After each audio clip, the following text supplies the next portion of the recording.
Hello అండి, మనం previous క్లాస్లో comparison of fractions based on two methods చూసేసాం. Cross multiplication method and LCM method. And denominators same ఉన్నప్పుడు and numerators same ఉన్నప్పుడు and proper improper ఫ్రాక్షన్స్ని compare చేయటం అనేవి కంప్లీట్ చేసేసాం. సో ఎవరైనా ఆ వీడియోస్ కనుక మిస్ అయ్యంటే నేను లింక్ ఐ బటన్లో అండ్ డిస్క్రిప్షన్ బాక్స్లో ప్రొవైడ్ చేస్తాను, చూసేయండి.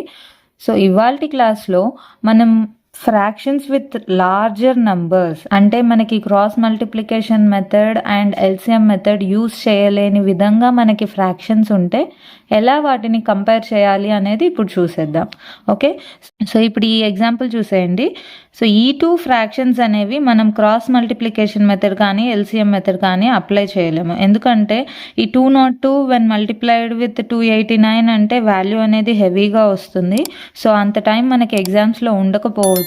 సో కాబట్టి ఇలాంటి ప్రాబ్లమ్స్ అనేవి మనం ఈజియెస్ట్ వేలో ఎలా సాల్వ్ చేసేయాలో ఇప్పుడు చూసేద్దాం. ఓకే, సో ఫస్ట్ మనం ఇలాంటి ప్రాబ్లమ్స్ని సాల్వ్ చేయడం కోసం కొన్ని బేసిక్ థింగ్స్ నేర్చుకోవాల్సి ఉంటుందండి. సో అవేంటి అంటే, ఏదైనా ఒక ఫ్రాక్షన్ అనేది let's take 2/3 here. Okay, so మనం already denominator same numerator same కాన్సెప్ట్లో మనం ఇది నేర్చుకున్నామండి. But again we'll recall it. ఇక్కడ 2/3 అండ్ 2/5 అనే టూ ఫ్రాక్షన్స్ని కన్సిడర్ చేద్దాం. ఓకే, సో ఇక్కడ న్యూమరేటర్ అనేది రెండిటిలో సేమ్ ఉంది. సో దట్ మీన్స్ ఈ న్యూమరేటర్ని కన్సిడర్ చేయకుండా just consider the denominator. Okay, so ఇక్కడ మనకి 2/3 అంటే డెసిమల్ వాల్యూలో ఏమొస్తుందండి? It is nothing but 0.6666. Okay, and 2/5 అనేది డెసిమల్ వాల్యూలో ఏమొస్తుంది? It is nothing but 0.4. So ఈ డెసిమల్ వాల్యూస్ని అబ్జర్వ్ చేస్తే మనకి ఏ వాల్యూ అనేది గ్రేటర్ అండి? 0.666 అనేది 0.4 కన్నా గ్రేటర్. అంటే fraction with lower denominator is greater than fraction with higher denominator. Okay, so fractions అనేవి డినామినేటర్ అనేది ఇంక్రీజ్ అవుతుంటే వాల్యూ అనేది డిక్రీజ్ అవుతుంది. So denominator value increases, fraction value decreases. So inversely proportional అనమాట. So we'll take one more example, ఇంకా clarity వస్తుంది. So 8/5 and 8/7. Okay, ఇక్కడ same numerators ఉన్నాయి. So 8/5 value in terms of decimals ఏంటి? It is nothing but 1.6. Okay, so 8/7 value ఏంటి? It is nothing but 1.14 something. Okay, so which value is greater? Obviously 1.6 is greater than 1.14 కదండి. So ఇక్కడ ఈ value అనేది decimal టర్మ్స్లో ఇచ్చారు కాబట్టి you can say which is greater. ఇక్కడ చూస్తే fraction with lower denominator is greater than fraction with higher denominator. అంటే డినామినేటర్ వాల్యూ ఇంక్రీజ్ అవుతుంటే ఫ్రాక్షన్ వాల్యూ అనేది తగ్గిపోతుంది. Okay, so these are inversely proportional.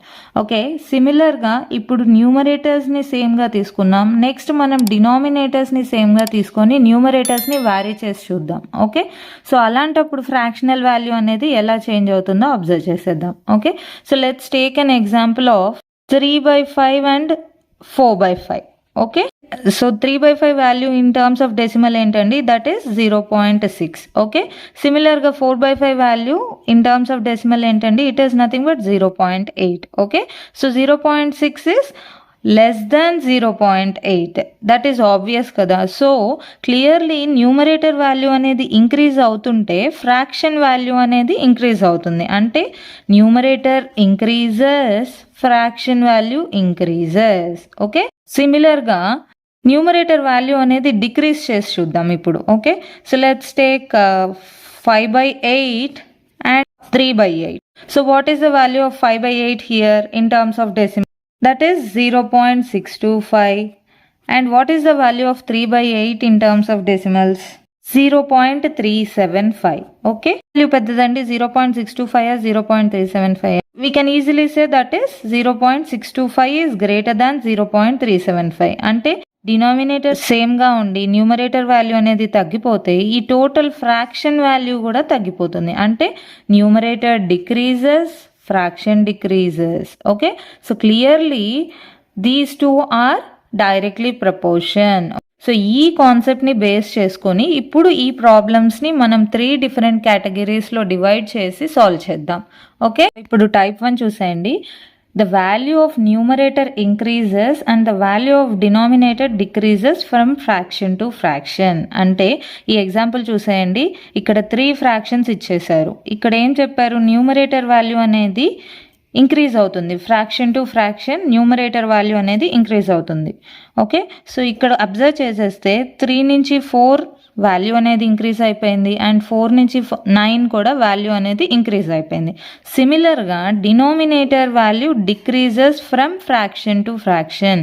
So 7 నుంచి 5 వాల్యూ డిక్రీజ్ అయినట్టు and 5 to 2 again the value decreases. So ఇలా ఉన్నప్పుడు how can we decide, ఇక్కడ మనం ఆల్రెడీ నేర్చేసుకున్నాము, న్యూమరేటర్ వాల్యూ అనేది ఇంక్రీజ్ అవుతే సో డినామినేటర్ని మనం పట్టించుకోకుండా ఉండి న్యూమరేటర్ వాల్యూ ఇంక్రీజ్ అయితే ఫ్రాక్షన్ వాల్యూ ఏమవుతుందండి, దట్ ఈస్ డైరెక్ట్లీ ప్రపోర్షనల్ కదా. సో న్యూమరేటర్ వాల్యూ ఇంక్రీజ్ అవుతే ఫ్రాక్షన్ వాల్యూ అనేది ఇంక్రీజ్ అవుతుంది. Okay, so using that concept మనకి ఫస్ట్ ఫ్రాక్షన్ వాల్యూ అనేది న్యూమరేటర్ని బేస్ చేసుకొని ఇంక్రీజ్ అవుతుంది. From 3/7 to 4/5, 4/5 to 9/2 fraction value అనేది ఇంక్రీజ్ అయిపోయింది. ఓకే, బట్ మనం ఇక్కడ డినామినేటర్ని కూడా కన్సిడర్ చేసేయాలి కదా. సో దానికోసం ఫస్ట్ మనం న్యూమరేటర్ని క్లోజ్ చేసేయండి. సో డినామినేటర్ వాల్యూ అనేది ఏమవుతుంది, డిక్రీజ్ అయిపోతుంది. 7 to 5 it is decreasing and 5 to 2 it is again decreasing. మనం ఏం నేర్చుకున్నాం, డినామినేటర్ వాల్యూ అనేది తగ్గుతూ ఉంటే ఫ్రాక్షన్ వాల్యూ అనేది ఇంక్రీజ్ చేస్తూ ఉంది. Okay, so based on denominator కూడా వాల్యూ ఆఫ్ ఫ్రాక్షన్ అనేది ఇంక్రీజ్ అయిపోతుంది, విచ్ మీన్స్ ఈ 3/7 కన్నా ఈ 4/5 అనేది increased, value is increased. Okay, so 4/5 కన్నా 9/2 అనేది వాల్యూ ఈజ్ ఇంక్రీజ్డ్. సో క్లియర్గా మనం ఏం చెప్పొచ్చు, 3/7 is less than 4/5, 4/5 is less than 9/2. Correct? So this becomes the largest fraction and this becomes the smallest fraction. Okay? So ఈజీగా చెప్పేసేయచ్చు కదండి, cross multiplication కానీ LCM కానీ ఇలాంటివి ఏవి యూజ్ చేయకుండా న్యూమరేటర్ వాల్యూ అనేది ఫ్రాక్షన్ టు ఫ్రాక్షన్ ఇంక్రీజ్ అవుతుందా decrease అవుతుందా అనే కాన్సెప్ట్ని యూజ్ చేసుకొని మనం విత్ ఇన్ ఎ సెకండ్ ఇలాంటి ప్రాబ్లమ్స్ని సాల్వ్ చేసేయచ్చు. ఓకే, సో ఇంకొక ఎగ్జాంపుల్ తీసేసుకుందాం సో దట్ ఇంకా క్లారిటీ వచ్చేస్తుంది. సో ఇక్కడ ఈ 2 ఫ్రాక్షన్స్ని అబ్జర్వ్ చేసేయండి.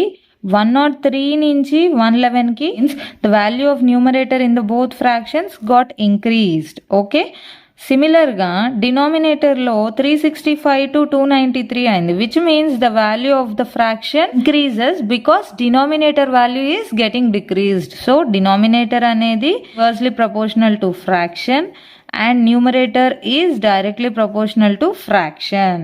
ఓకే, ఇక్కడ డినామినేటర్ వాల్యూ డిక్రీజ్ అయింది, సో ఫ్రాక్షన్ వాల్యూ డినామినేటర్ని బేస్ చేసుకొని కూడా ఇంక్రీజ్ అవుతుంది అండ్ న్యూమరేటర్ వాల్యూ అనేది ఇంక్రీజ్ అయింది, సో ఫ్రాక్షన్ వాల్యూ ఇంక్రీజ్ అవుతుంది. అంటే ఈ ఫ్రాక్షన్ కన్నా ఆటోమేటిక్గా ఈ ఫ్రాక్షన్ అనేది పెద్దది, which means clearly we can say 103/365 is less than 111/293. Okay, so అర్థమైంది అనుకుంటాను. ఇంట్రడక్షన్ పార్ట్లో తీసుకున్న ఎగ్జాంపుల్ ఇప్పుడు సాల్వ్ చేసేద్దాం. ఓకే, సో ఇక్కడ అబ్జర్వ్ చేసేయండి, 202 నుంచి వాల్యూ ఆఫ్ న్యూమరేటర్ అనేది ఇంక్రీజ్ అయ్యింది అండ్ 339 నుంచి వాల్యూ ఆఫ్ డినామినేటర్ అనేది డిక్రీజ్ అయ్యింది. సో డిక్రీజ్ అయ్యింది అంటే with respect to denominator fraction value increase అయ్యింది అండ్ ఇక్కడ న్యూమరేటర్ తోటి ఇంక్రీజ్ అయ్యింది. సో న్యూమరేటర్ ఇంక్రీజ్ అవుతుంది అంటే ఫ్రాక్షన్ వాల్యూ మళ్ళీ ఇంక్రీజ్ అవుతుంది. సో క్లియర్గా ఈ 202/339 కన్నా 343/289 అనేది పెద్దది. ఓకే, సో ఇలా మనం without cross multiplication or LCM method we can easily compare 2 fractions. Okay, so అర్థమైంది అనుకుంటాను. నెక్స్ట్ టైప్ చూసేద్దాం. సో నెక్స్ట్ టైప్ చూసేయండి, వాల్యూ ఆఫ్ న్యూమరేటర్ అనేది డిక్రీజ్ అవుతుంది fraction to fraction and value of denominator అనేది increase అవుతుంది. ఓకే, సో ఫస్ట్ టైప్కి quite opposite అండి, న్యూమరేటర్ వాల్యూ డిక్రీజ్ అవుతుంది, డినామినేటర్ వాల్యూ ఇంక్రీజ్ అవుతుంది. Okay, so numerator value decrease అయినప్పుడు మనకి ఫ్రాక్షన్ ఏమవుతుందండి, డిక్రీజ్ అయిపోతుంది. సిమిలర్గా డినామినేటర్ వాల్యూ ఇంక్రీజ్ అయినప్పుడు కూడా ఫ్రాక్షన్ వాల్యూ అనేది డిక్రీజ్ అయిపోతుంది. ఓకే, సో ఇక్కడ అబ్జర్వ్ చేసేయండి. ఈ ఎగ్జాంపుల్లో న్యూమరేటర్ వాల్యూ అనేది ఈచ్ ఫ్రాక్షన్కి డిక్రీజ్ అవుతూ వచ్చింది అండ్ డినామినేటర్ వాల్యూ అనేది ఈచ్ ఫ్రాక్షన్కి ఇంక్రీజ్ అవుతూ వచ్చింది. సో పై కండిషన్ని అబ్జర్వ్ చేసినా మనకి ఫ్రాక్షన్ వాల్యూ అనేది డిక్రీజ్ అవుతుంది అండ్ కింది కండిషన్ని అబ్జర్వ్ చేసినా ఫ్రాక్షన్ వాల్యూ అనేది డిక్రీజ్ అవుతూ వచ్చింది. సో క్లియర్గా మనం ఏం చెప్పొచ్చు, 4/5 ఫ్రాక్షన్ కన్నా 3/7 ఫ్రాక్షన్ అనేది చిన్నది. ఓకే, సో 3/7 ఫ్రాక్షన్ కన్నా 1/9 ఫ్రాక్షన్ అనేది చిన్నది. ఓకే, సో ఇవి డెసిమల్స్లో కన్వర్ట్ చేసి మనం ఇప్పుడు చెక్ చేసేద్దాం. సో 4/5 వాల్యూ ఏంటండి, ఇట్ ఈస్ 0.8 అండ్ 3/7 వాల్యూ ఏంటండి, it is 0.428 and what is the value of 1/9, it is 0.111. Okay, so ఈ డెసిమల్ వాల్యూస్లో కూడా we can observe it is getting decreased. Okay, so ఇలా మనము ఫ్రాక్షన్స్ని వాల్యూ ఆఫ్ న్యూమరేటర్ అండ్ డినామినేటర్స్ని base చేసుకొని we can compare each other. Okay, so ఈ question చూసేయండి. 1012 divided by 259, 989 divided by 353. Okay, so 1012 నుంచి 989కి మనకి న్యూమరేటర్ వాల్యూ అనేది తగ్గిపోతుంది. Okay, and 259 to 353 the denominator value is getting increased. Okay, so denominator increase అయిపోతే fraction value decrease అయిపోతుంది and numerator తగ్గిపోతుంది. So fraction value మళ్ళీ తగ్గిపోతుంది. సో క్లియర్గా రెండు న్యూమరేటర్ అండ్ డినామినేటర్ రెండు బేస్ చేసుకొని ఫ్రాక్షన్ వాల్యూ తగ్గిపోతుంది అంటే ఆటోమేటిక్గా ఈ టోటల్ ఫ్రాక్షన్ వాల్యూ అనేది తగ్గిపోయింది. So which means 1012/259 is greater than 989/353. Okay, so అర్థమైంది అనుకుంటాను. Let's take the previous example. So ఈ ఈక్వేషన్ అబ్జర్వ్ చేసేయండి. 189 నుంచి 159 value of numerator is getting decreased, so fraction will be decreasing. Okay, and 483 to 587 the value is increasing. Okay, so automatically fraction value is decreasing. So second fraction is less than the first fraction. Ante 189/483 is greater than 159/587.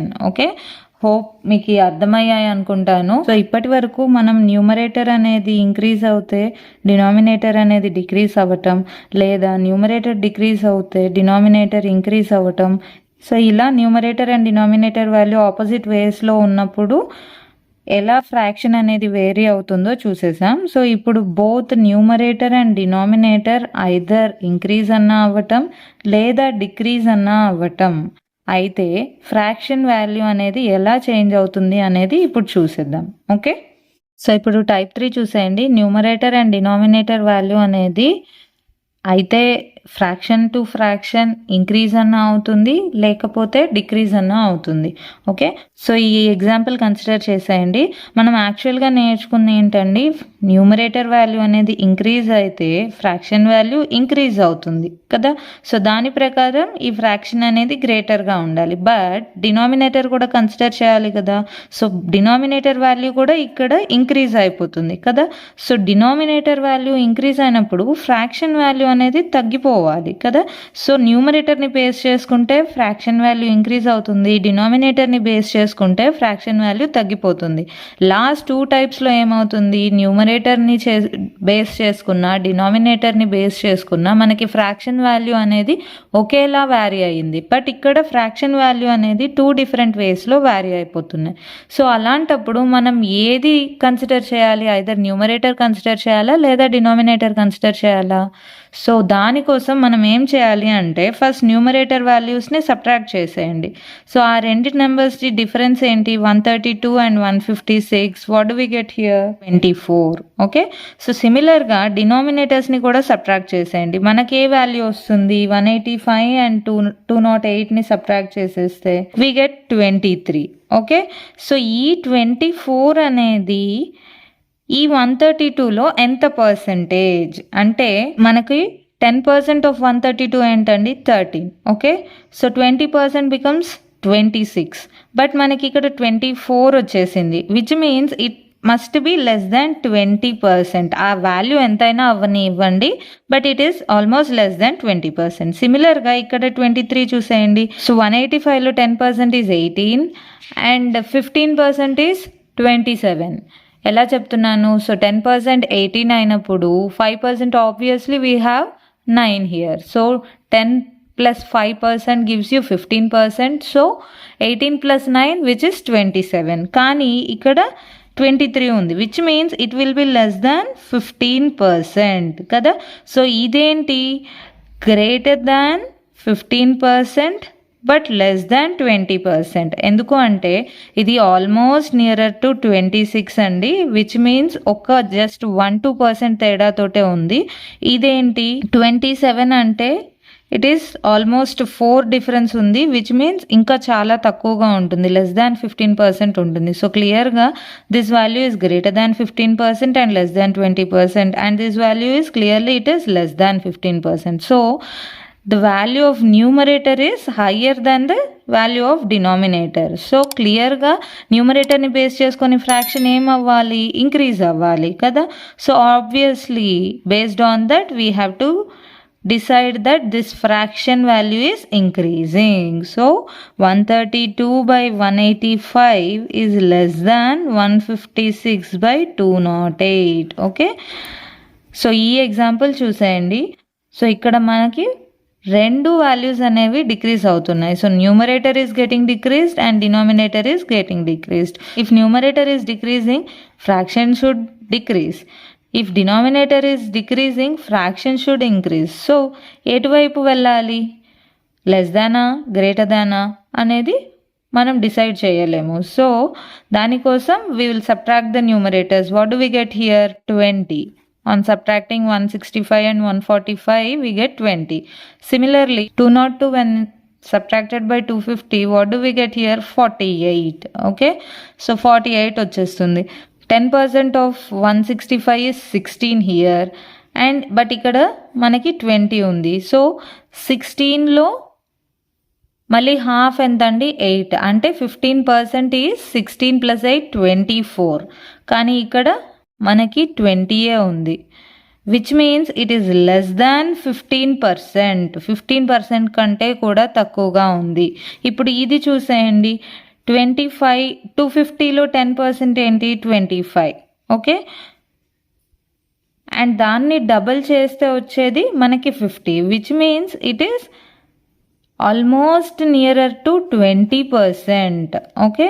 So ఇక్కడ less than 15 ఉంది, ఇక్కడ almost nearer to 20% ఉంది. So denominator value అనేది పెద్దగా ఉంది. So obviously డినామినేటర్ని base చేసుకొని fraction ఏమవ్వాలి? ఇంక్రీజ్ అవ్వాలి. So this fraction value is getting increased. So that means 165/250 is less than 145/202. Okay. So ఇలా మనము numerator difference percentage and denominator difference పర్సంటేజెస్ని బట్టి మనం ఫ్రాక్షన్ అనేది ఇంక్రీజ్ అవుతుందా డిక్రీజ్ అవుతుందా అనేది మనం కన్ఫర్మ్ చేసుకొని అప్పుడు కంపేర్ చేయాలి. First fraction to second fraction value అనేది లెస్ ఆర్ గ్రేటర్ అనేది మనం కంపేర్ చేసి డిసైడ్ చేయాలి. ఓకే. సో అర్థమయ్యాయి అనుకుంటాను. సో ఈ కాన్సెప్ట్ బేస్ మీద మనం నెక్స్ట్ వీడియోలో కొన్ని ప్రాబ్లమ్స్ చేసేద్దాం, అప్పుడు మీకు ఇంకా క్లారిటీ వస్తుంది. So hope this video is helpful to you. ఈ వీడియో కనుక మీకు నచ్చితే డెఫినెట్గా లైక్ చేయండి, షేర్ చేయండి. ఎందుకంటే ఈ ఒక్క కాన్సెప్ట్ కనుక తెలిస్తే చాలామందికి యూజ్ అవుతుందండి. మనకి కాంపిటేటివ్ ఎగ్జామ్స్లో ఇలా value decreasing and increasing use చేసేయటం అంటే చాలా హెల్ప్ అవుతుంది. సో డెఫినెట్గా షేర్ చేయండి. అండ్ ఇంకా మన ఛానల్ని ఎవరైనా సబ్స్క్రైబ్ చేసుకునే వాళ్ళు ఉంటే సబ్స్క్రైబ్ చేసుకోండి. Thank you.